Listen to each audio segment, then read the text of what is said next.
All right, Mr. Doe, tell us something. In the summertime, in June. The little bit of the feed up to this particular battle was dated all the way back to when Pearl Harbor was hit in 1941 in December. The key thing to remember off of that battle was that while it's considered a Japanese victory, the Japanese failed to hit our aircraft carriers. This turned out to be a very, very critical mistake on their part. Even Yamamoto realized that this was a mistake, and so they started their procedures from there on out to try to find out where our aircraft carriers were and tried to find a way to successfully neutralize them. A couple battles happened after Midway, or I should say after Pearl Harbor. There was the Battle of Coral Sea, which saw us lose the Lexington and severely damaged the Yorktown. The Japanese thought they had sunk her. Surprisingly enough, they were unable to. We also had our own little show of support, as it is. We conducted what was known as the Doolittle Raid on Tokyo on April 18th, 1942.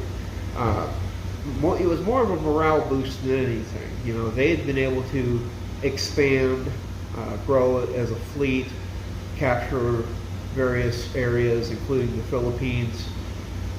We needed something to basically prove that while we may be down, we still have some teeth. It was more symbolic than anything, but you know, it surprised the Japanese enough that they decided that they were going to extend their defensive perimeter. From what we were able to determine, looking at the status and some of the communications that we were hearing, the first part of this defensive perimeter would have been further east and up north to the Aleutian Islands, and then south somewhere in the mid-Pacific, which, well, the irony of it is the name Midway Island. This particular island is actually kind of an oxymoron to the fact that while it's midway, you know, between California and Japan, it never was going to be a major area. I mean, its biggest feature is that it sits 1,200 miles away from Oahu. It was specialized as a submarine base so that they could refuel, resupply, and get back out into action. They did have planes that were stationed there. They could take a bomb all the way over to Wake. And so there was some purposes, but it was never going to be a resort island. I mean, let's not kid ourselves. Basically, it's an island that was surrounded by coral. Surprisingly enough, a lot of the structures are still there to this day, but the island is mostly just an animal retreat center now. But anyway, come along June, as the forces were trying to decide exactly how they wanted to operate this, at the time the U.S. forces basically had three commanders that were working in the general area, including the Major General, Admiral, was Chester Nimitz. For the Pacific Fleet. He decided he was going to find a way to see exactly where the Japanese were going to do their damage. At this time, we were working with trying to find a way to code break Japanese communications. Some of the people thought that the main attack was going to come up north into the Aleutians again. Another group thought maybe they would take a shot at the south by Midway. Well, Nimitz sent out a message indicating that Midway's water evaporation units had broken down. Shortly thereafter, the Japanese radioed out that the water vapor operation units at what was codenamed AF had broken. So just like that, we knew where they were getting ready to make their strikes. Now, the main Japanese plan was to threaten Midway, forcing our fleet to respond, and then ambush the fleet as it approached, trying to knock us out of the Pacific Theater once and for all. A simultaneous attack was to be launched against the Aleutian Islands at Atta and Kiska, part of the Alaskan territory at the time, to gain a foothold. ambitious plan. Given that the Japanese were going in with 4 aircraft carriers, the U.S. at that time had 2 primary, and they were patching up the Yorktown, which, given how badly she was damaged, it's still quite remarkable that our boys in the dry docks were able to patch up the deck enough to get it back into seaworthiness shape. But as the intelligence office was working with Nimitz and his staff, they had calculated the Japanese fleet would approach Midway on June 4th at a bearing of 325 degrees, and by 7 a.m. they'd be about 175 miles from the atoll. Nimitz, basically with this information, was able to figure out exactly where they would want to set up their ambush the attackers. Well, early on Japanese 4th, the Japanese attack group was almost precisely where Officer Layton had predicted, and commanded by Yamamoto, the architect of the Pearl Harbor attack. The 1st Carrier Strike Force, under command of Vice Admiral Nagumo, was in the lead. Again, 4 aircraft carriers, 248 aircraft, 2 battleships, 2 heavy cruisers, 12 destroyers, a number of subs and other miscellaneous ships were in this huge support force. Initially, Nimitz, with his 3 carriers, was coming out with a total of 233 aircraft, 7 heavy cruisers, 15 destroyers, and 16 submarines to confront the Japanese. Now, Yorktown, again, it's just simply amazing. They were able to get the Yorktown back up, patched up, in 72 hours. They were faster than it takes to change my oil in my car sometimes. But, you know, gimpy but game and willing to put up a fight, you know, Nimitz had his 3rd aircraft carrier. As things went along, the Marines at Midway also were going to give the Americans a little help. They had 127 land-based aircraft. Sadly, some of these planes were a bit outdated, pilots inexperienced. The Japanese, that's where they should have had their hand on this.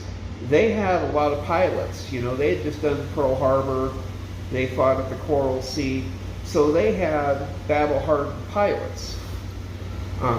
Nimitz, like Yamamoto, was banking on surprise.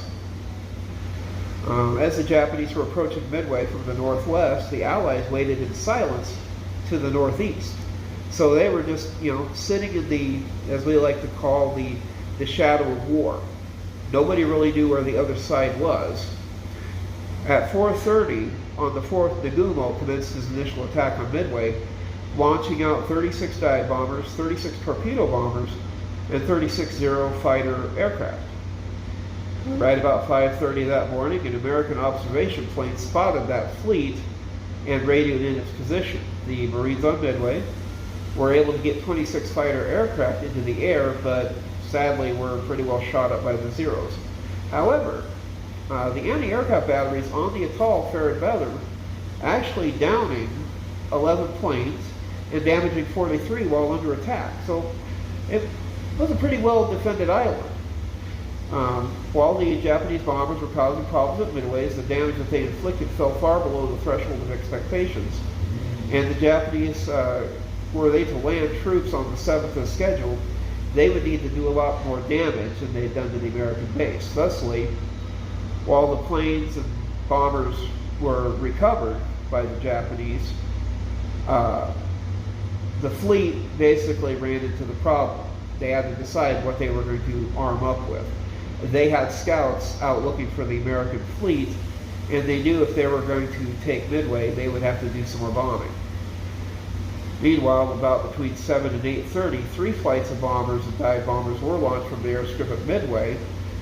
They located and attacked the Japanese fleet, but were entirely ineffective, driven off by the Zeros or down by heavy aircraft fire. Well, the Americans, still amateurs at the large-scale carrier operations, took hours to launch their first wave. They took off between 7 and 8, attacking rather piecemeal in 3 different ways. They were using torpedo planes, bomber planes, and just general planes using machine gun effects to try to chase down the Japanese fleet. Now, there was one fellow by the name of Mikowski, and he was actually kind of lucky when it came down to doing these flights out. Now, Mikowski,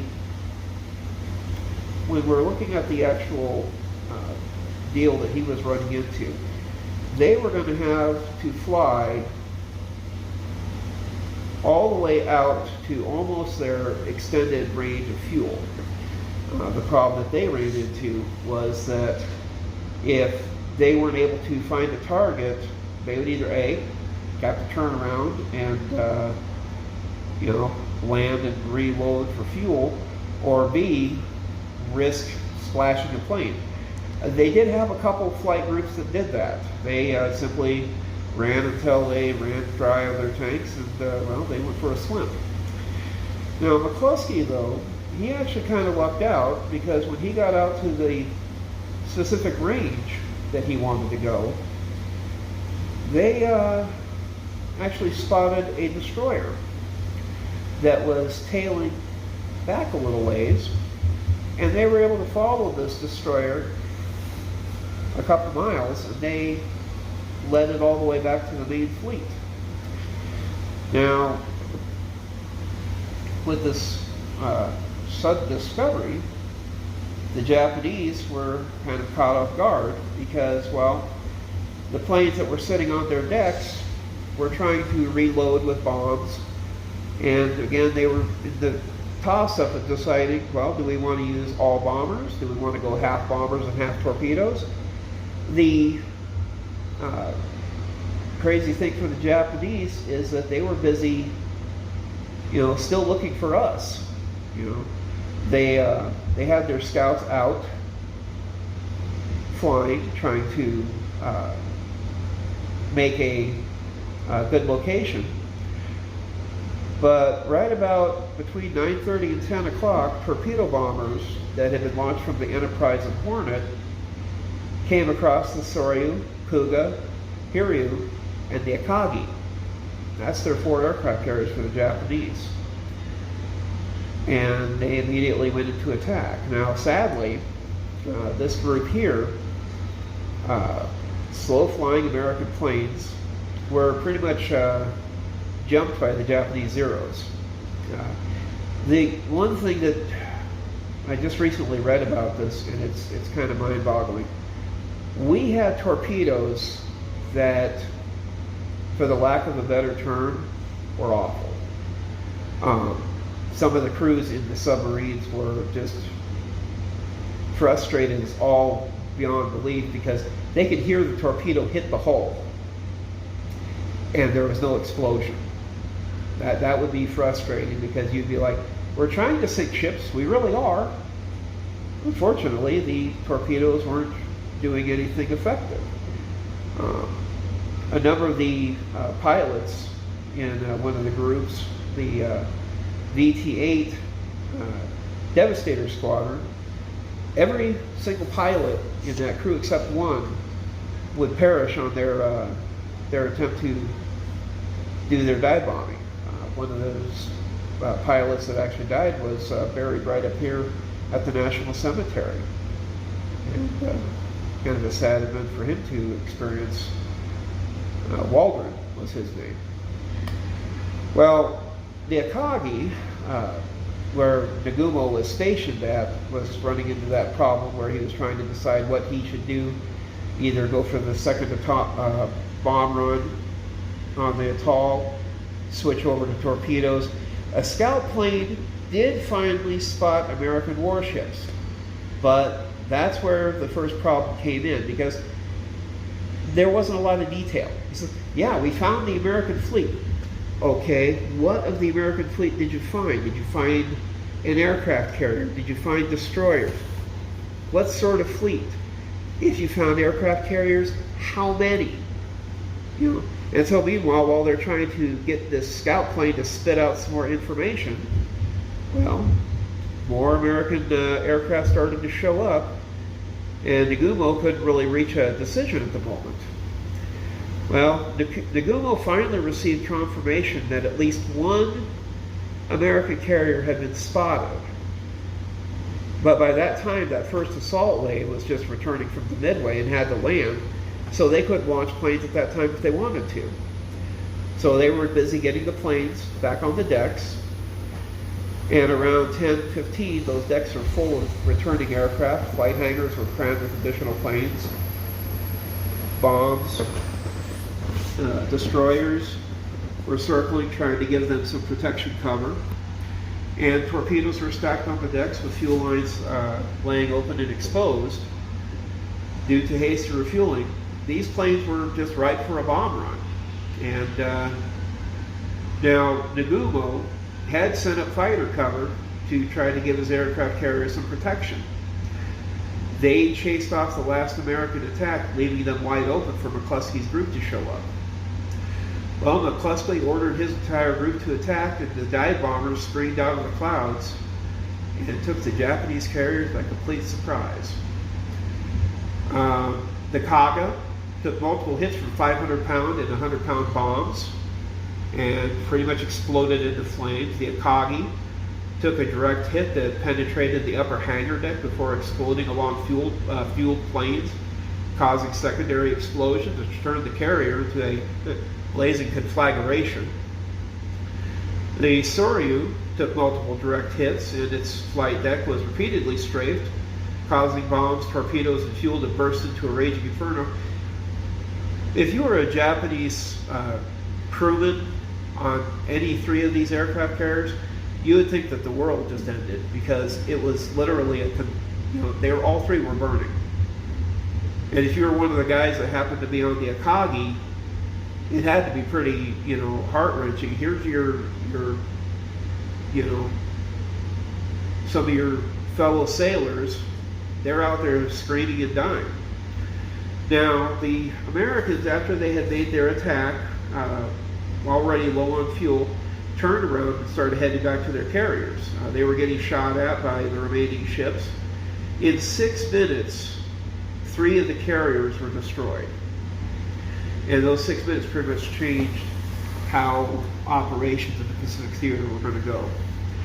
Now, Nagumo, speechless in his state of shock, watched with tears in his eyes as, the Hiru, which was undamaged, turned into the wind and responded, sending off its own planes to chase back the American planes.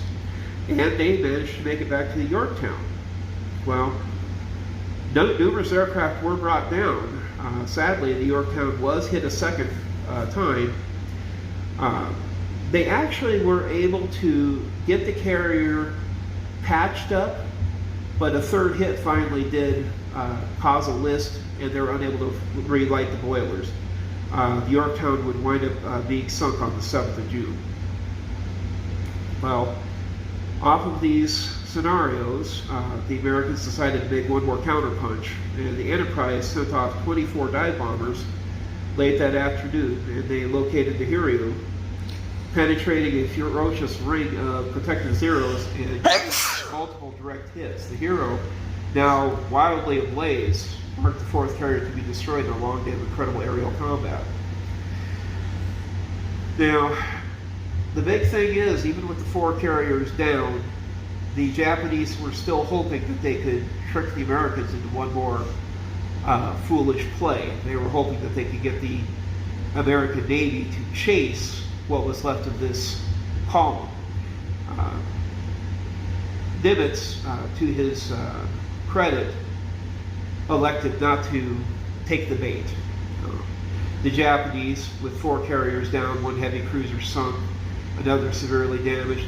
The Japanese Navy lost 3,057 lives, 248 aircraft, and the big thing was many of those were the pilots and carrier crews that were the most veterans, difficult to replace.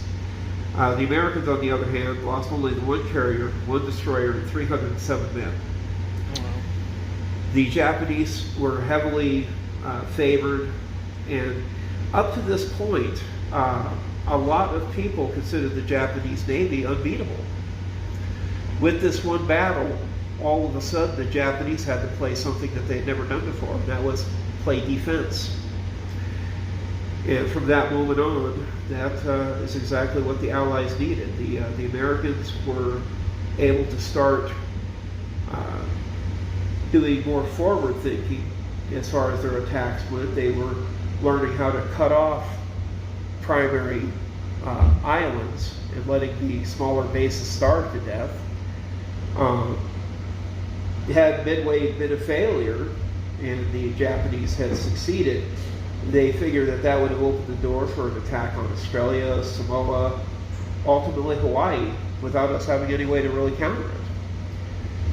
But the Imperial Navy that had reigned supreme for several years now is trying to find a way to get their Navy back to equal standing, and they never were able to do so. But that is the history for our little lesson today at Midway Island. I hope you folks have a good one. Test will be next week. Don't forget to turn in your homework. I'm just kidding. We'll try to get you some college credits, and have a good day, folks.